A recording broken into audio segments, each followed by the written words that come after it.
22 राम मंदिर प्राण प्रतिष्ठा अयोध्या जीवे नहीं कांग्रेस नेता राजनैतिक फायदा पाई अर्धनिर्मित राम मंदिर प्राण प्रतिष्ठा जोगदेवे नहीं कांग्रेस जनवरी 22 तारिख में अयोध्या राम मंदिर रामलला विग्रह रे प्राण प्रतिष्ठा करा समारोह को अनेक लोक और राजनैतिक दल मानक निमंत्रण मिलते भी कांग्रेस नेता माने उत्सव में जोगदेवे नहीं।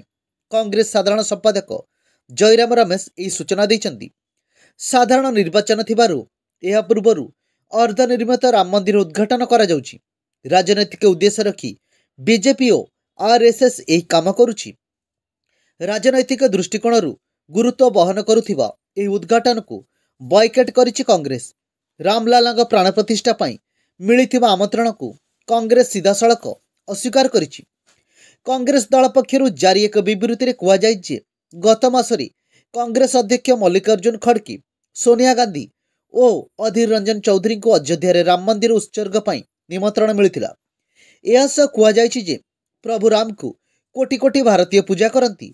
धर्म मनुष्यर व्यक्तिगत विषय हो आसुची, किंतु वर्ष वर्ष धरी बीजेपी एवं आरएसएस अयोध्या राम मंदिर को एक राजनैतिक प्रकल्प परिणत करिसेंती। एने कांग्रेस साधारण संपादक जयराम रमेश कहते कि आम देशर लक्ष लक्ष लोक भगवान रामकर पूजा करिथांती।